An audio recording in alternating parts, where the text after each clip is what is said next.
أعوذ بالله من الشيطان الرجيم. بسم الله الرحمن الرحيم. ألف لام ميم. الله لا إله إلا هو الحي القيوم نزل عليك الكتاب بالحق مصدقا لما بين يديه وأنزل التوراة والإنجيل من قبل هدى للناس وأنزل الفرقان إن الذين كفروا بآيات الله لهم عذاب شديد والله عزيز ذو انتقام إن الله لا يخفى عليه شيء في الأرض ولا في السماء هو الذي يصوركم في الأرحام كيف يشاء لا إله إلا هو العزيز الحكيم هو الذي أنزل عليك الكتاب منه آيات محكمات هن أم الكتاب وأخر متشابهات فأما الذين في قلوبهم زيغ فيتبعون ما تشابه منه ابتغاء الفتنة وابتغاء تأويله وما يعلم تأويله إلا الله والراسخون في العلم يقولون آمنا به كل من عند ربنا وما يذكر إلا أولو الألباب ربنا لا تزغ قلوبنا بعد إذ هديتنا وهب لنا من لدنك رحمة إنك أنت الوهاب ربنا إنك جامع الناس ليوم لا ريب فيه إن الله لا يخلف الميعاد إن الذين كفروا لن تغني عنهم أموالهم ولا أولادهم من الله شيئا وأولئك هم وقود النار كدأب آل فرعون والذين من قبلهم كذبوا بآياتنا فأخذهم الله بذنوبهم والله شديد العقاب قل للذين كفروا ستغلبون وتحشرون إلى جهنم وبئس المهاد قد كان لكم آية في فئتين التقتا فئة تقاتل في سبيل الله وأخرى كافرة يرونهم مثليهم رأي العين والله يؤيد بنصره من يشاء إن في ذلك لعبرة لأولي الأبصار زين للناس حب الشهوات من النساء والبنين والقناطير المقنطرة من الذهب والفضة والخيل المسومة والأنعام والحرث ذلك متاع الحياة الدنيا والله عنده حسن المآب قل أنبئكم بخير من ذلكم للذين اتقوا عند ربهم جنات تجري من تحتها الأنهار خالدين فيها وأزواج مطهرة ورضوان من الله والله بصير بالعباد الذين يقولون ربنا إننا آمنا فاغفر لنا ذنوبنا وقنا عذاب النار الصابرين والصادقين والقانتين والمنفقين والمستغفرين بالأسحار شهد الله أنه لا إله إلا هو والملائكة وأولو العلم قائما بالقسط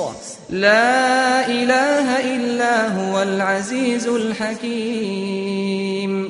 إن الدين عند الله الإسلام وما اختلف الذين أوتوا الكتاب إلا من بعد ما جاءهم العلم بغيا بينهم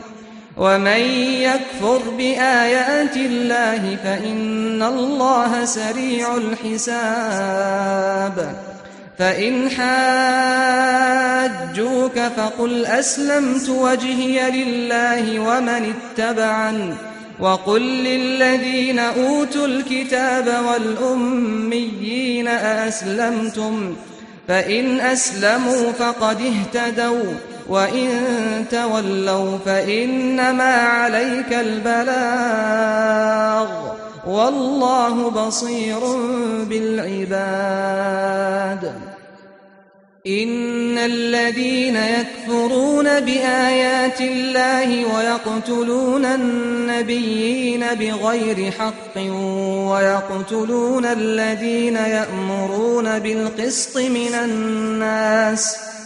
ويقتلون الذين يأمرون بالقسط من الناس فبشرهم بعذاب أليم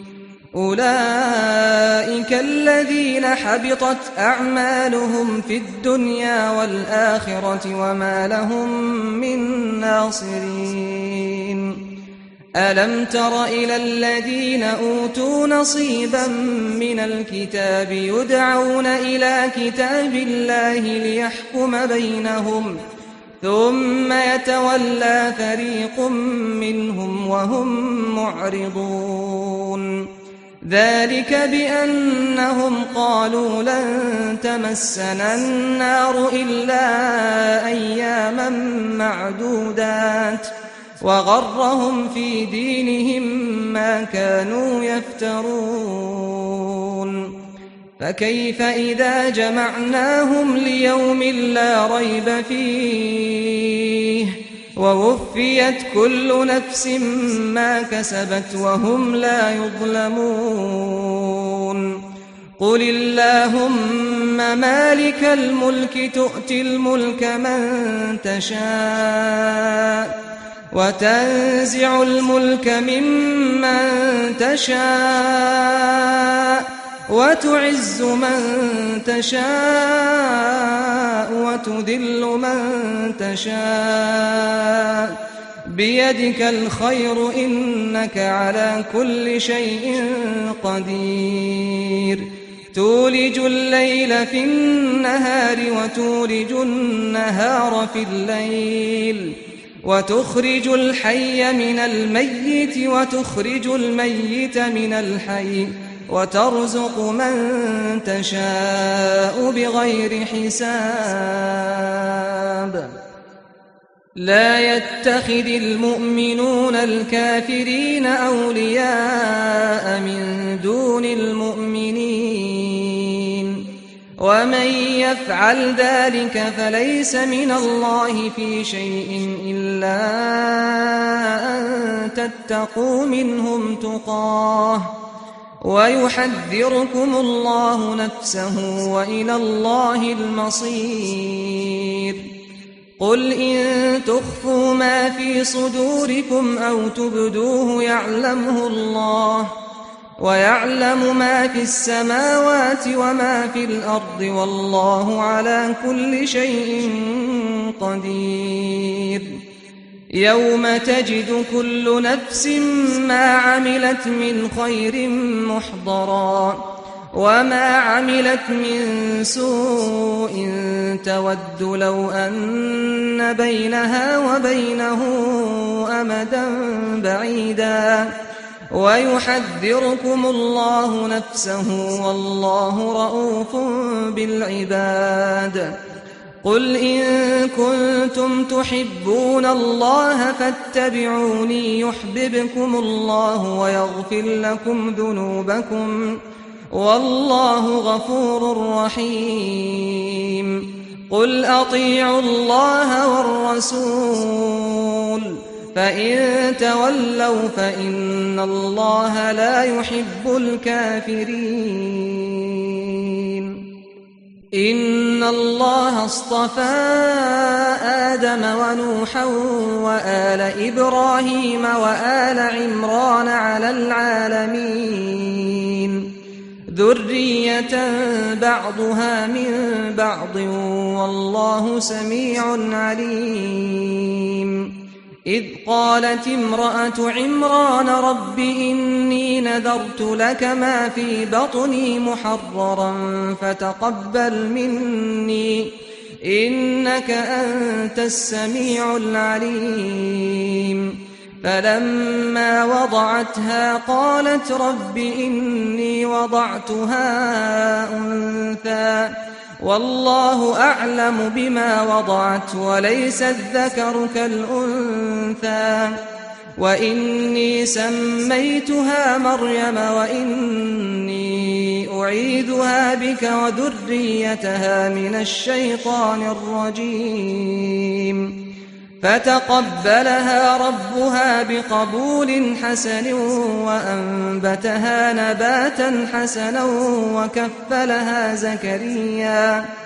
كلما دخل عليها زكريا المحراب وجد عندها رزقا قال يا مريم أنى لك هذا قالت هو من عند الله إن الله يرزق من يشاء بغير حساب هنالك دعا زكريا ربه قال رب هب لي من لدنك ذرية طيبة إنك سميع الدعاء فنادته الملائكة وهو قائم يصلي في المحراب أن الله يبشرك بيحيى مصدقا بكلمة من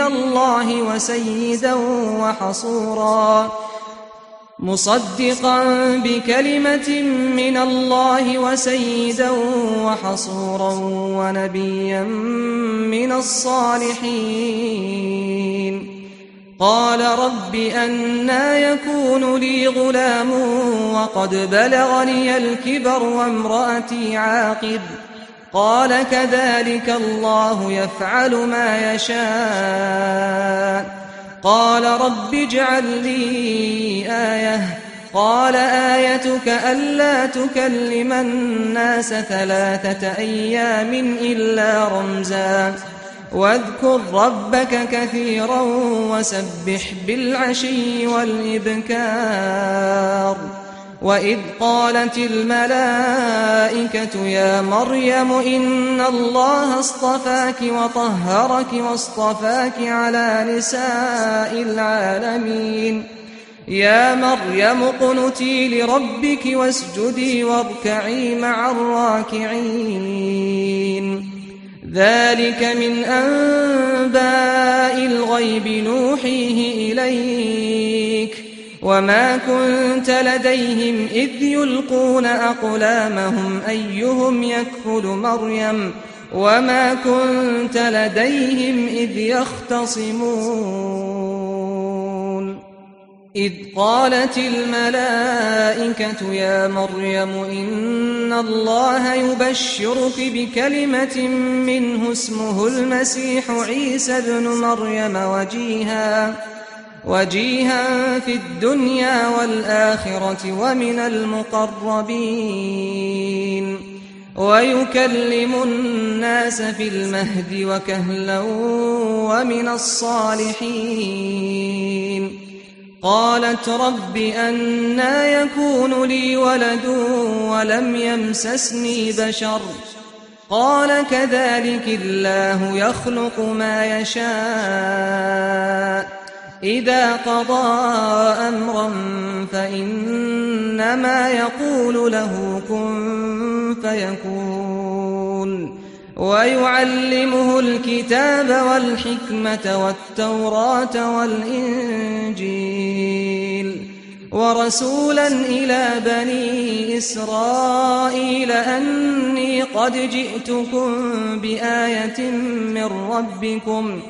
أني أخلق لكم من الطين كهيئة الطير فأنفخ فيه فيكون طيرا بإذن الله وأبرئ الأكمه والأبرص وأحيي الموتى بإذن الله وأنبئكم بما تأكلون وما تدخرون في بيوتكم إن في ذلك لآية لكم إن كنتم مؤمنين. ومصدقا لما بين يدي من التوراة ولأحل لكم بعض الذي حرم عليكم وجئتكم بآية من ربكم فاتقوا الله وأطيعون. إن الله ربي وربكم فاعبدوه هذا صراط مستقيم. فلما أحس عيسى منهم الكفر قال من أنصاري إلى الله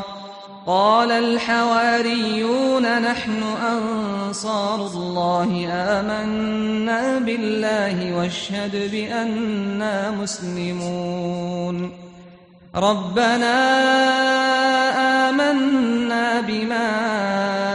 أنزلت واتبعنا الرسول فاكتبنا مع الشاهدين.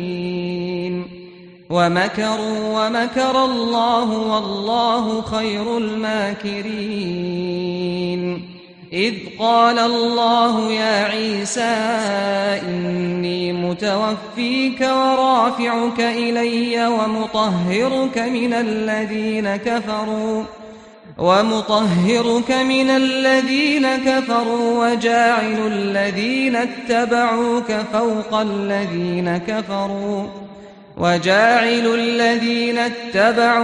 فوق الذين كفروا إلى يوم القيامة ثم إلي مرجعكم فأحكم بينكم فيما كنتم فيه تختلفون. فأما الذين كفروا فأعذبهم عذابا شديدا في الدنيا والآخرة وما لهم من ناصرين. وأما الذين آمنوا وعملوا الصالحات فيوفيهم أجورهم والله لا يحب الظالمين. ذلك نتلوه عليك من الآيات والذكر الحكيم. إن مثل عيسى عند الله كمثل آدم خلقه من تراب ثم قال له كن فيكون. الحق من ربك فلا تكن من الممترين. فمن حاجك فيه من بعد ما جاءك من العلم فقل تعالوا ندع أبناءنا وأبناءكم ونساءنا ونساءكم ونساءنا ونساءكم وأنفسنا وأنفسكم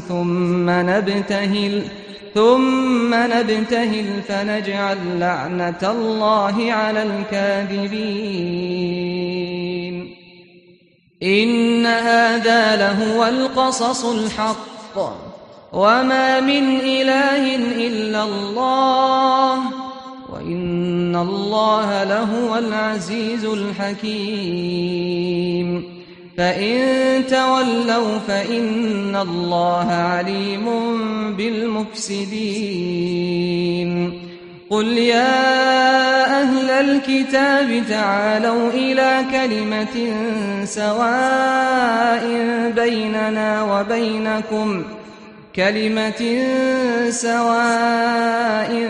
بيننا وبينكم ألا نعبد إلا الله ولا نشرك به شيئا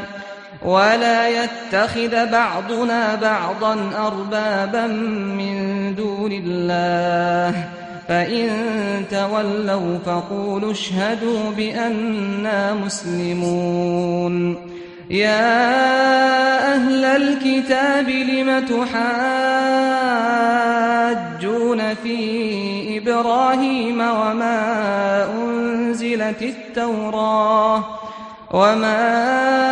أنزلت التوراة والإنجيل إلا من بعده أفلا تعقلون ها أنتم هؤلاء حاججتم فيما لكم به علم فلم تحاجون فيما ليس لكم به علم والله يعلم وأنتم لا تعلمون ما كان إبراهيم يهوديا ولا نصرانيا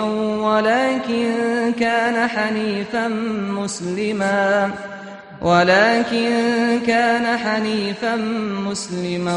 وما كان من المشركين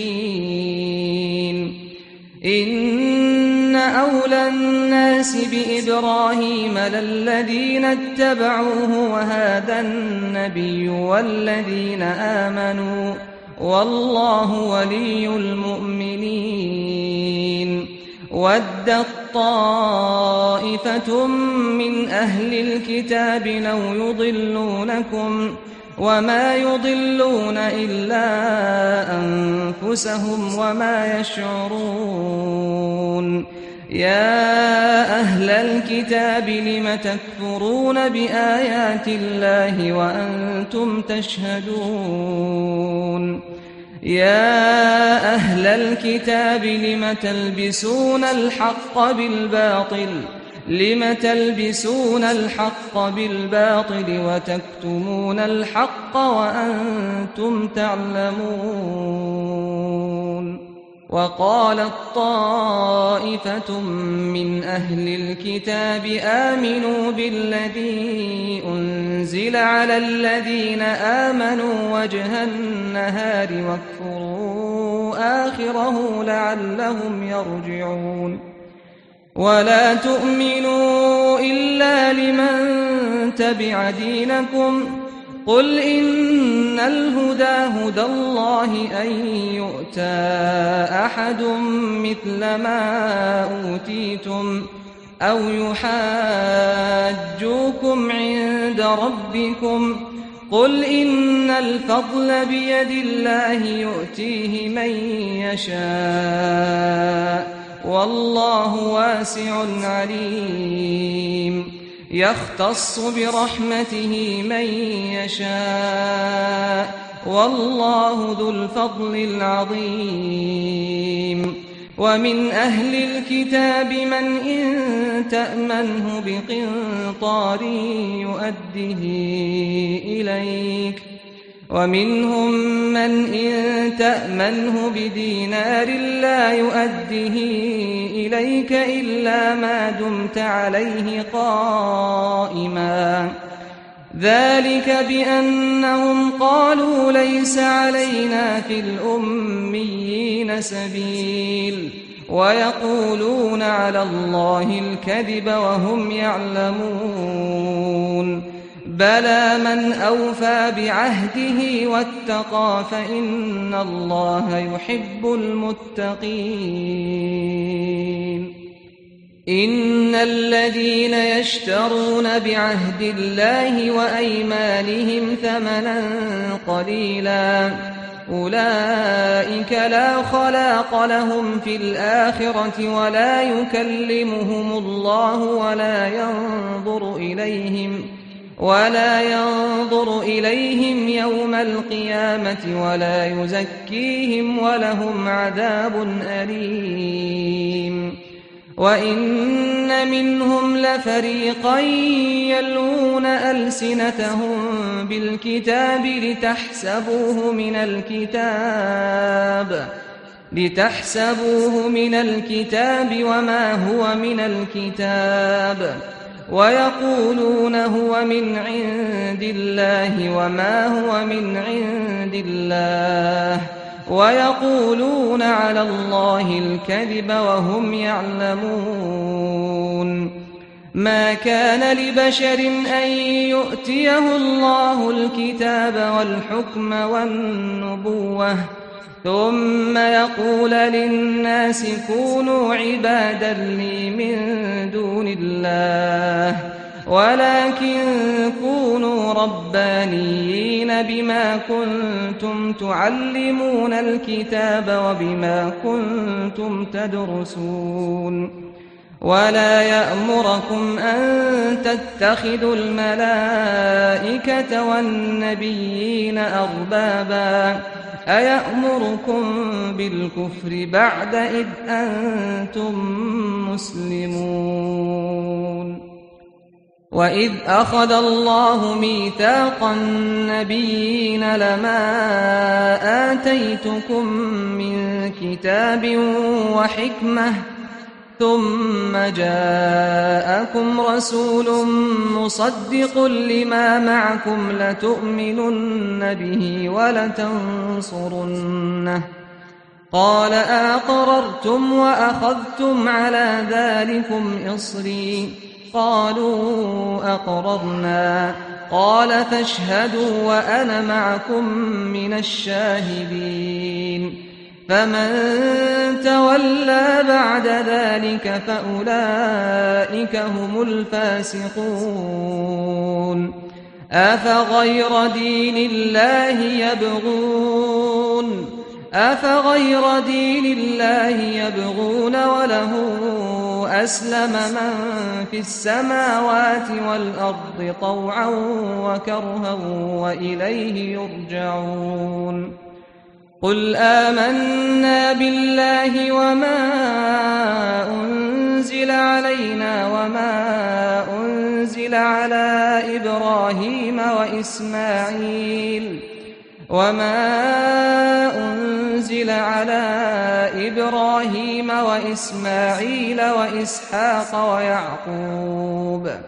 وإسحاق ويعقوب والأسباط وما أوتي موسى وعيسى والنبيون من ربهم لا نفرق بين أحد منهم ونحن له مسلمون ومن يبتغ غير الإسلام دينا فلن يقبل منه وهو في الآخرة من الخاسرين كيف يهدي الله قوما كفروا بعد إيمانهم وشهدوا أن الرسول حق وجاءهم البينات والله لا يهدي القوم الظالمين أولئك جزاؤهم أن عليهم لعنة الله والملائكة والناس أجمعين خالدين فيها لا يخفف عنهم العذاب ولا هم ينظرون إلا الذين تابوا من بعد ذلك وأصلحوا فإن الله غفور رحيم إن الذين كفروا بعد إيمانهم ثم ازدادوا كفرا لن تقبل توبتهم وأولئك هم الضالون. إن الذين كفروا وماتوا وهم كفار فلن يقبل من أحدهم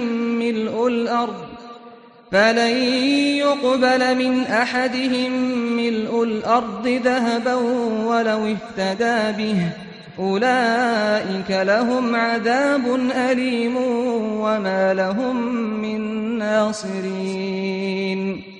لن تنالوا البر حتى تنفقوا مما تحبون وما تنفقوا من شيء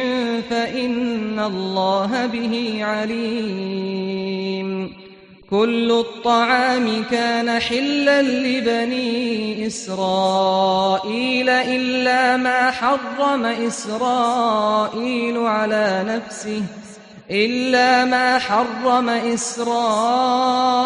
على نفسه من قبل أن تنزل التوراة. قل فأتوا بالتوراة فاتلوها إن كنتم صادقين. فمن افترى على الله الكذب من بعد ذلك فأولئك هم الظالمون. قل صدق الله فاتبعوا ملة إبراهيم حنيفا وما كان من المشركين. إن أول بيت وضع للناس للذي ببكة مباركا وهدى للعالمين. فيه آيات بينات مقام إبراهيم ومن دخله كان آمنا ولله على الناس حج البيت من استطاع إليه سبيلا ومن كفر فإن الله غني عن العالمين. قل يا أهل الكتاب لم تكفرون بآيات الله والله شهيد على ما تعملون. قل يا أهل الكتاب لم تصدون عن سبيل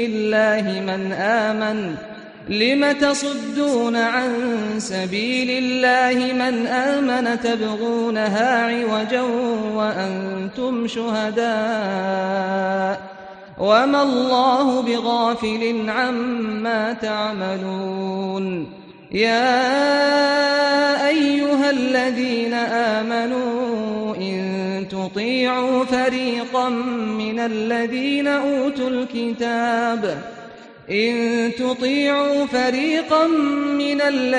أوتوا الكتاب يردوكم بعد إيمانكم كافرين. وكيف تكفرون وأنتم تتلى عليكم آيات الله وفيكم رسوله ومن يعتصم بالله فقد هدي إلى صراط مستقيم. يا أيها الذين آمنوا اتقوا الله حق تقاته ولا تموتن إلا وأنتم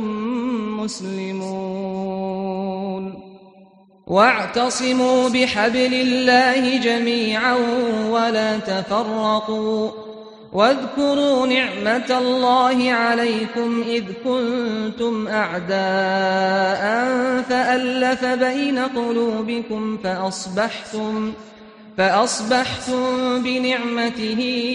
إخوانا وكنتم على شفا حفرة من النار فأنقذكم منها. كذلك يبين الله لكم آياته لعلكم تهتدون. ولتكن منكم أمة يدعون إلى الخير ويأمرون بالمعروف وينهون عن المنكر وأولئك هم المفلحون. ولا تكونوا كالذين تفرقوا واختلفوا من بعد ما جاءهم البينات، وأولئك لهم عذاب عظيم. يوم تبيض وجوه وتسود وجوه، فأما الذين اسودت وجوههم أكفرتم بعد إيمانكم فذوقوا العذاب بما كنتم تكفرون. وأما الذين ابيضت وجوههم ففي رحمة الله هم فيها خالدون. تلك آيات الله نتلوها عليك بالحق، وما الله يريد ظلما للعالمين. ولله ما في السماوات وما في الأرض، وإلى الله ترجع الأمور. كنتم خير أمة أخرجت للناس تأمرون بالمعروف وتنهون عن المنكر وتؤمنون بالله. ولو آمن أهل الكتاب لكان خيرا لهم، منهم المؤمنون وأكثرهم الفاسقون. لن يضروكم إلا أذى، وإن يقاتلوكم يولوكم الأدبار ثم لا ينصرون. ضربت عليهم الذلة أينما ثقفوا إلا بحبل من الله وحبل من الناس، وباءوا بغضب من الله وضربت عليهم المسكنة، ذلك بأنهم كانوا يكفرون بآيات الله ويقتلون الأنبياء بغير حق، ذلك بما عصوا وكانوا يعتدون. ليسوا سواء من أهل الكتاب أمة قائمة يتلون آيات الله آناء الليل وهم يسجدون، يؤمنون بالله واليوم الآخر ويأمرون بالمعروف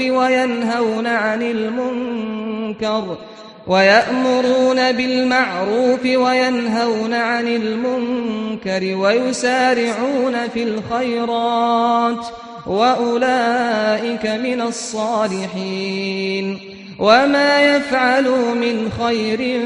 فلن يكفروه، والله عليم بالمتقين. إن الذين كفروا لن تغني عنهم أموالهم ولا أولادهم من الله شيئا،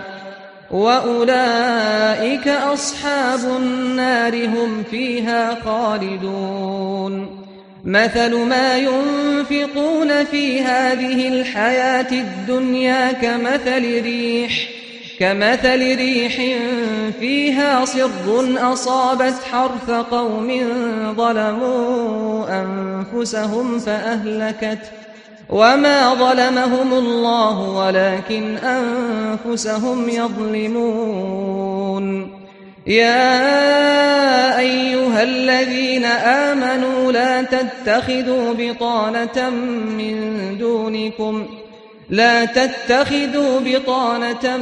من دونكم لا يألونكم خبالا ودوا ما عنتم قد بدت البغضاء من أفواههم وما تخفي صدورهم أكبر قد بينا لكم الآيات إن كنتم تعقلون. ها أنتم أولئك تحبونهم ولا يحبونكم وتؤمنون بالكتاب كله، وإذا لقوكم قالوا آمنا، وإذا خلوا عضوا عليكم الأنامل من الغيظ. قل موتوا بغيظكم إن الله عليم بذات الصدور. إن تمسسكم حسنة تسؤهم، وإن تصبكم سيئة يفرحوا بها، وإن تصبروا وتتقوا لا يضركم كيدهم شيئا، إن الله بما يعملون محيط. وإذ غدوت من أهلك تبوئ المؤمنين مقاعد للقتال والله سميع عليم. إذ هم الطائفتان منكم أن تفشلا والله وليهما وعلى الله فليتوكل المؤمنون. ولقد نصركم الله ببدر وأنتم أذلة فاتقوا الله لعلكم تشكرون. إذ تقول للمؤمنين ألن يكفيكم أن يمدكم ربكم ب3,000 من الملائكة منزلين؟ بلى إن تصبروا وتتقوا ويأتوكم من فورهم هذا يمددكم ربكم ب5,000 من الملائكة مسومين. وما جعله الله إلا بشرى لكم ولتطمئن قلوبكم به، وما النصر إلا من عند الله العزيز الحكيم. ليقطع طرفا من الذين كفروا أو يكبتهم فينقلبوا خائبين. ليس لك من الأمر شيء أو يتوب عليهم أو يعذبهم فإنهم ظالمون. ولله ما في السماوات وما في الأرض،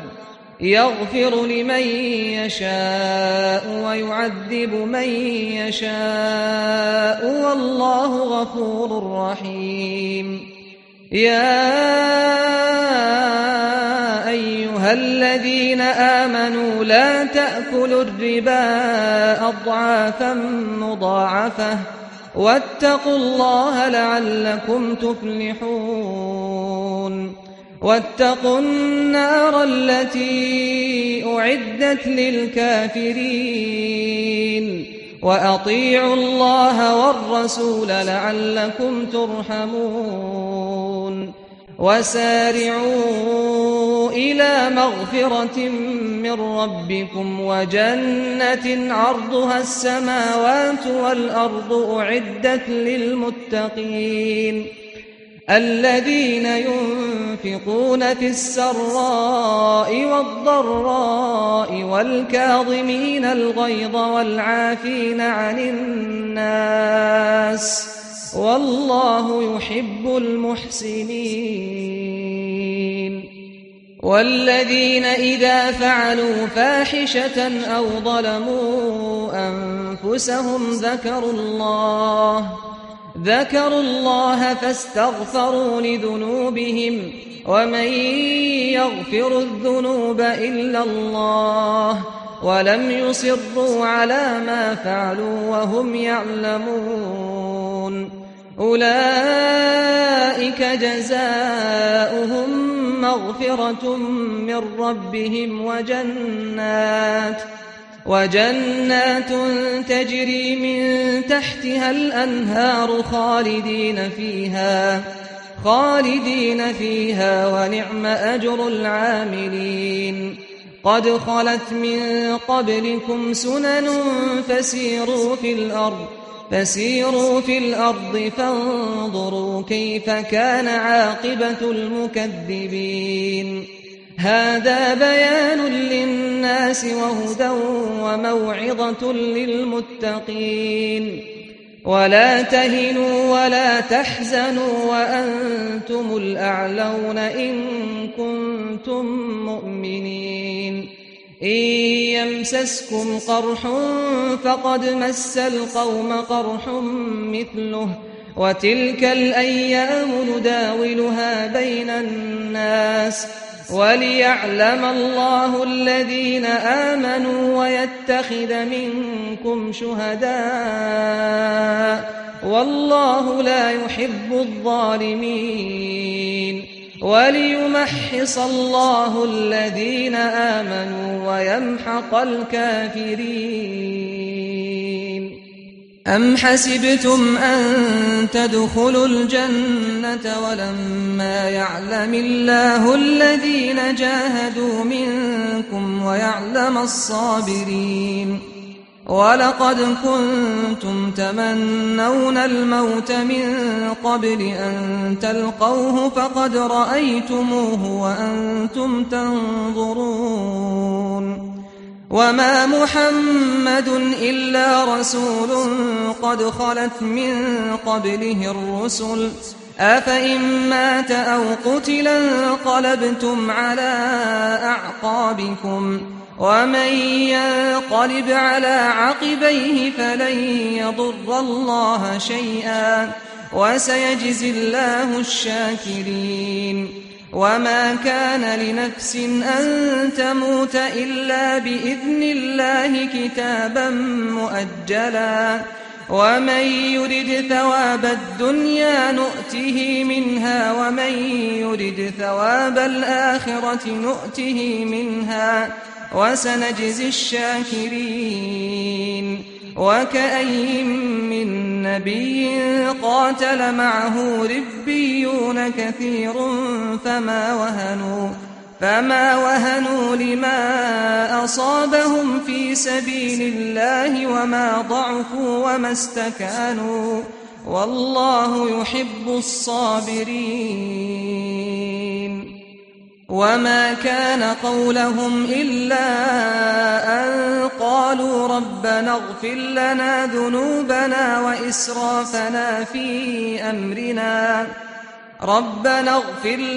ذنوبنا وإسرافنا في أمرنا وثبت أقدامنا وانصرنا على القوم الكافرين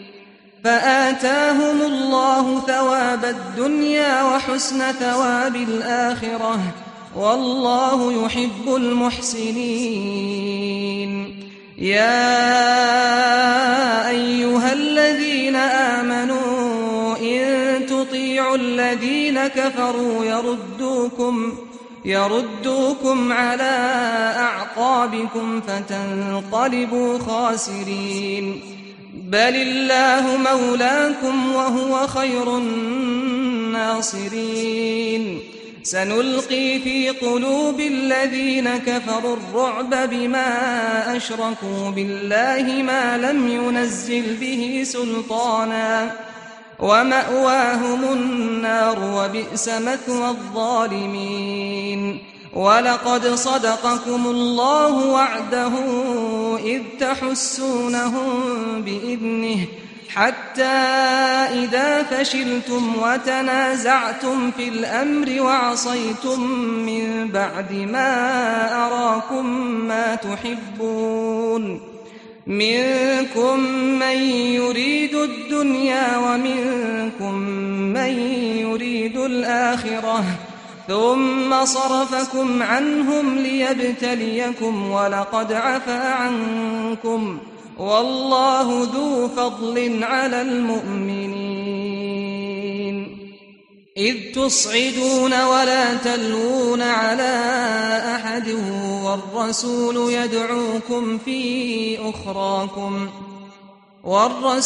يدعوكم في أخراكم فأثابكم غما بغم لكي لا تحزنوا على ما فاتكم ولا ما أصابكم والله خبير بما تعملون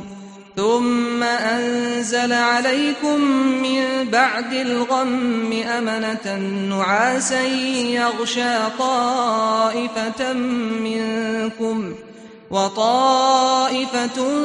قد أهمتهم أنفسهم يظنون بالله غير الحق ظن الجاهلية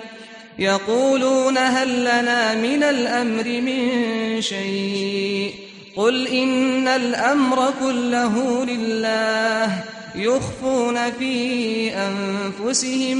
ما لا يبدون لك يقولون لو كان لنا من الأمر شيء ما قتلنا هاهنا قل لو كنتم في بيوتكم لبرز الذين كتب عليهم القتل إلى مضاجعهم وليبتلي الله ما في صدوركم وليمحص ما في قلوبكم والله عليم بذات الصدور إن الذين تولوا منكم يوم التقى الجمعان إنما استزلهم الشيطان ببعض ما كسبوا ولقد عفى الله عنهم إن الله غفور حليم يا أيها الذين آمنوا لا تكونوا كالذين كفروا وقالوا لإخوانهم إذا ضربوا في الأرض أو كانوا غزا لو كانوا عندنا ما ماتوا وما قتلوا ليجعل الله ذلك حسرة في قلوبهم والله يحيي ويميت والله بما تعملون بصير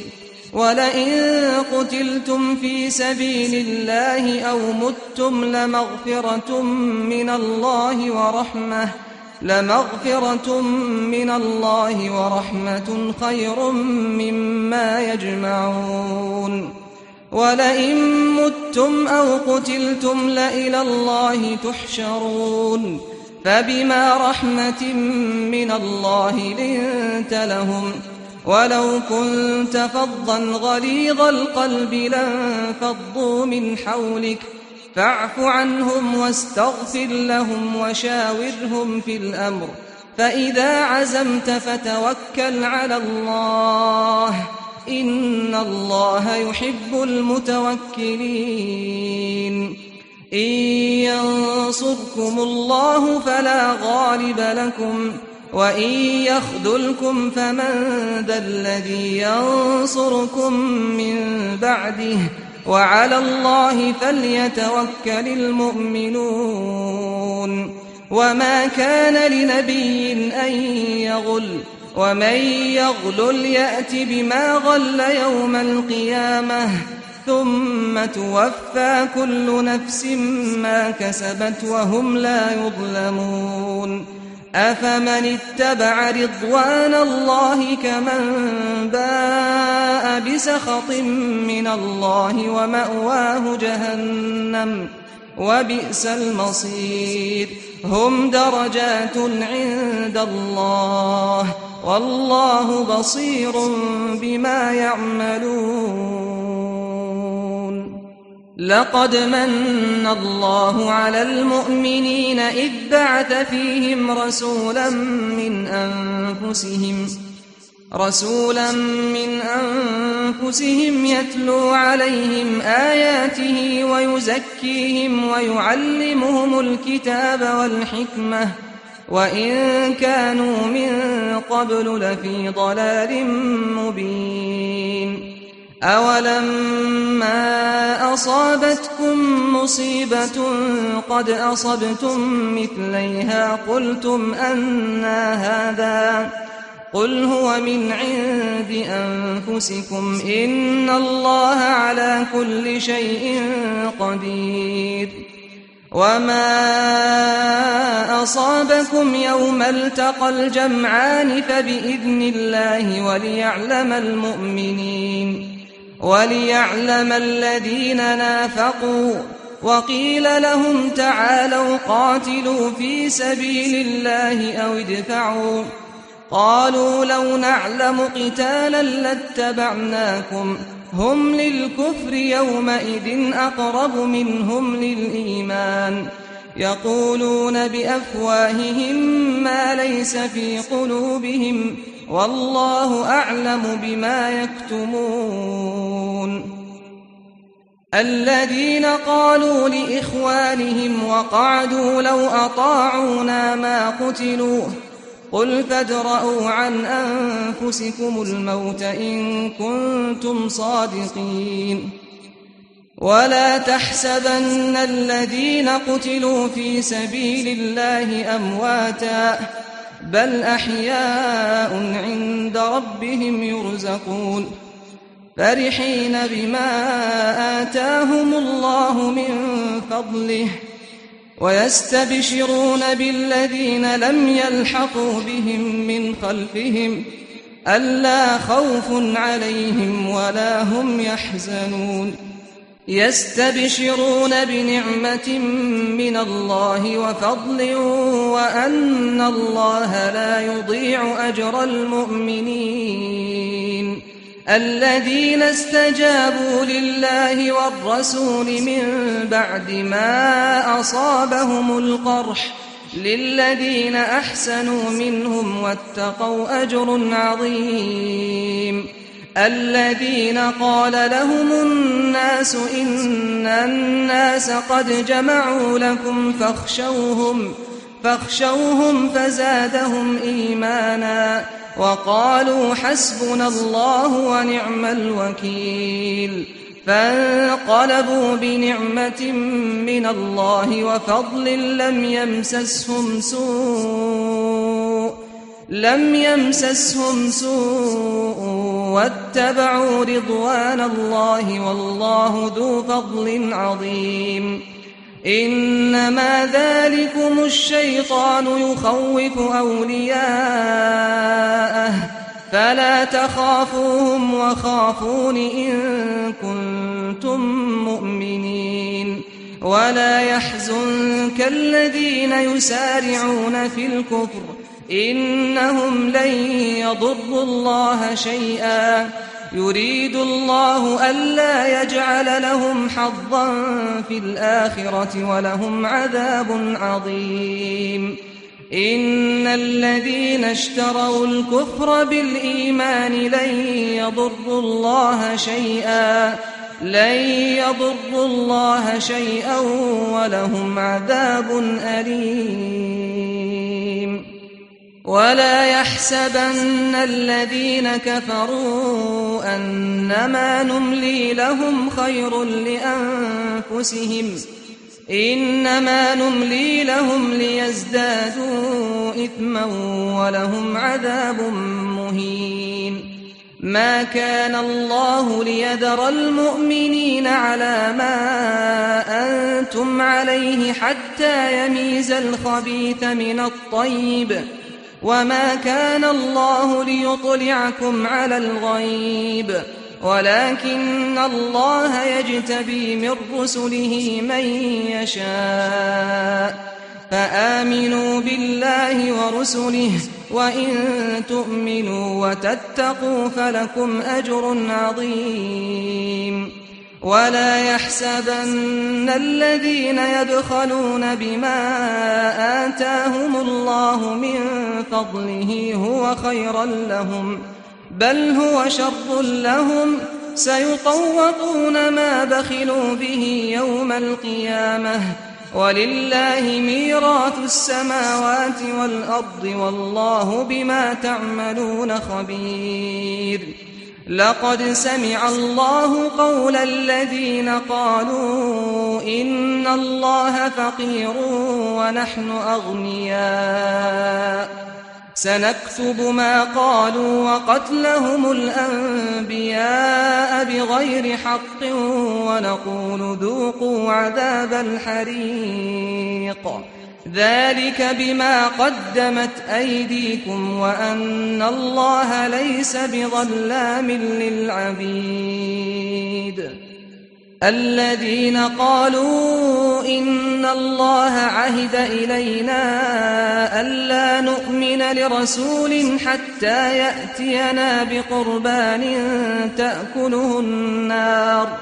قل قد جاءكم رسل من قبلي بالبينات وبالذي قلتم فلم قتلتموهم إن كنتم صادقين فإن كذبوك فقد كذب رسل من قبلك جاءوا بالبينات والزبر والكتاب المنير كل نفس ذائقة الموت وإنما توفون أجوركم يوم القيامة فمن زحزح عن النار وأدخل الجنة فقد فاز وما الحياة الدنيا إلا متاع الغرور لتبلغن في أموالكم وأنفسكم ولتسمعن من الذين أوتوا الكتاب من قبلكم ومن الذين أشركوا أذى كثيرا وإن تصبروا وتتقوا فإن ذلك من عزم الأمور وإذ أخذ الله ميثاق الذين أوتوا الكتاب لتبيننه للناس ولا تكتمونه فنبذوه وراء ظهورهم واشتروا به ثمنا قليلا فبئس ما يشترون لا تحسبن الذين يفرحون بما أتوا ويحبون أن يحمدوا بما لم يفعلوا فلا تحسبنهم بمفازة من العذاب ولهم عذاب أليم ولله ملك السماوات والأرض والله على كل شيء قدير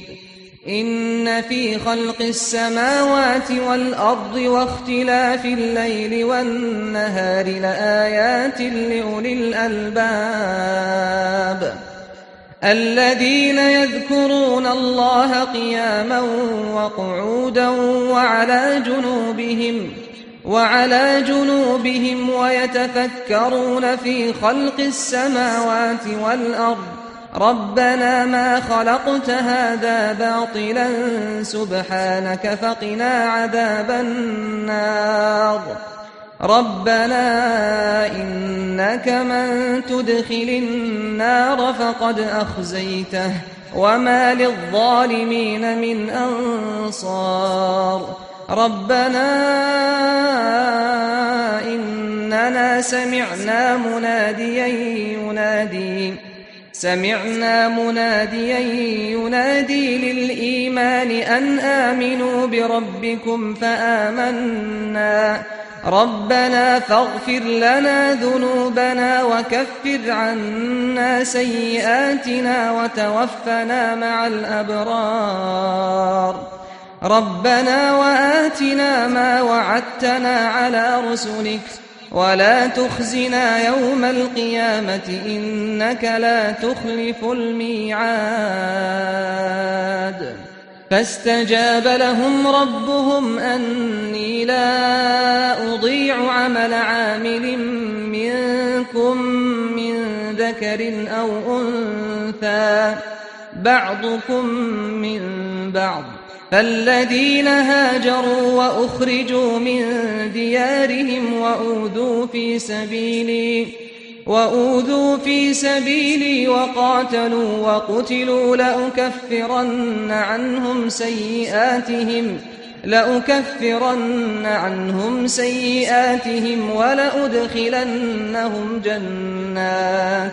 ولأدخلنهم جنات تجري من تحتها الأنهار ثوابا من عند الله والله عنده حسن الثواب لا يغرنك تقلب الذين كفروا في البلاد متاع قليل ثم مأواهم جهنم وبئس المهاد لكن الذين اتقوا ربهم لهم جنات تجري من تحتها الأنهار خالدين فيها نزلا من عند الله وما عند الله خير للأبرار وإن من أهل الكتاب لمن يؤمن بالله وما أنزل إليكم وما أنزل إليهم خاشعين لله لا يشترون بآيات الله ثمنا قليلا أولئك لهم أجرهم عند ربهم إن الله سريع الحساب يا أيها الذين آمنوا اصبروا وصابروا ورابطوا واتقوا الله لعلكم تفلحون